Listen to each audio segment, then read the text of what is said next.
Coffee at 4 a.m. on a Saturday night, and Vlog 28.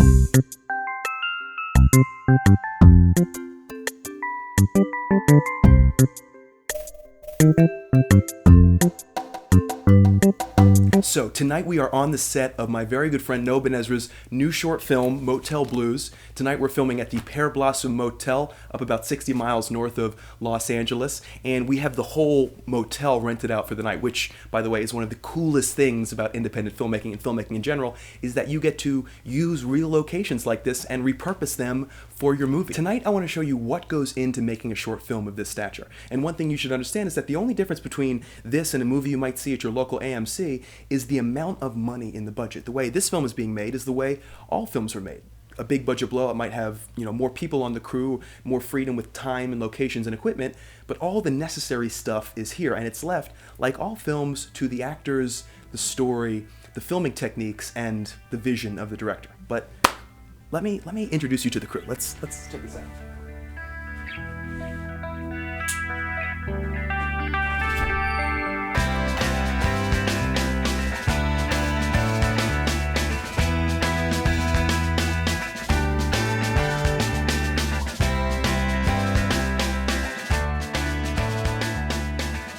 Okay, so first we have the Unit Production Manager, or UPM, whose job it is to manage the production from before the filming to after. The UPM will create a working budget before principal photography and do her level best to make sure that the final cost doesn't go too much over the mark. On smaller productions, the UPM is also responsible for hiring a casting agent as well as anyone else the crew might need. In short, this person sails the ship as calmly as she can toward principal photography when the assistant director, or AD, assumes the job as on-set organizer. The AD maintains order on the set as hooligans from every department run this way and that to arrange the shot.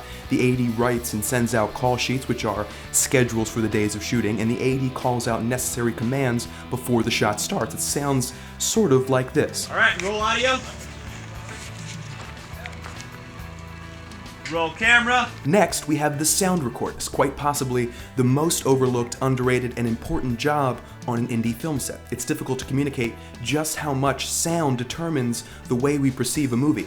Filmmaking gets branded as largely a visual medium, but poorly recorded sound can destroy an otherwise great project. To record good sound, good dialogue, which means recording all the many frequencies of the human voice, the recordist uses a boom or lavalier mic to get as close to the actors' mouths as possible. This requires coordination with the DP and the director, making sure that they set up the shot so that the recordist can position his mic close but out of frame. Next, we have the gaffer and his assistant, the best boy.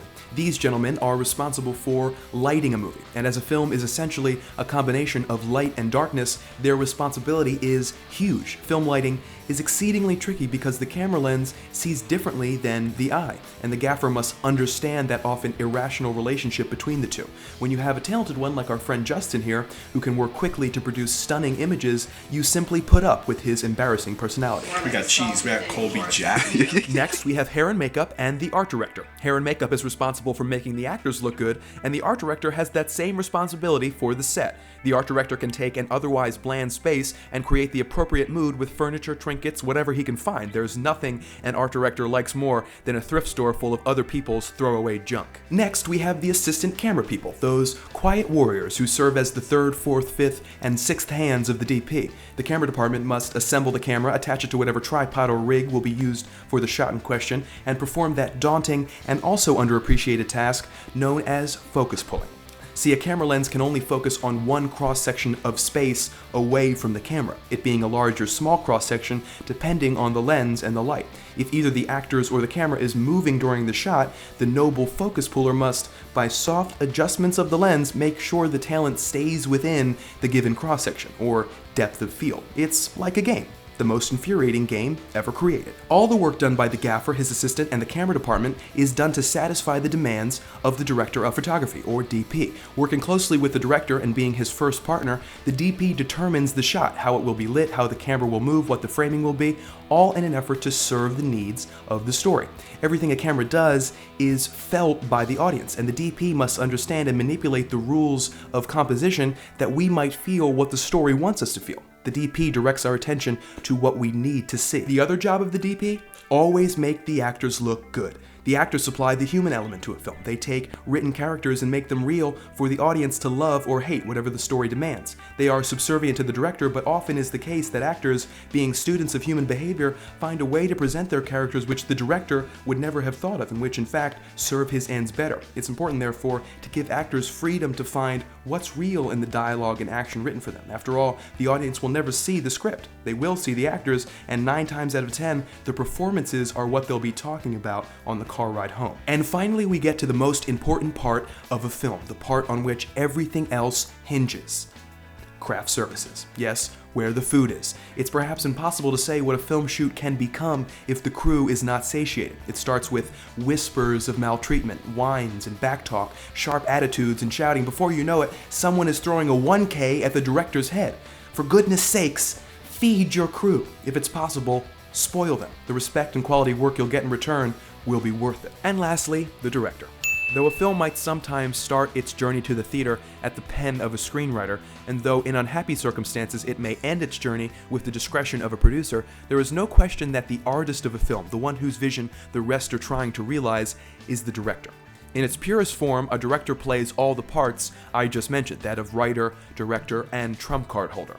In large budget pictures, this is rarely the case, and there have been plenty of fine films made in that system, but the characteristic quality of low budget film, especially no budget short films, is that necessity requires that the director does indeed play all these parts, including that of the editor. Here we really get to see what's in the filmmaker's heart and how he translates it to the screen.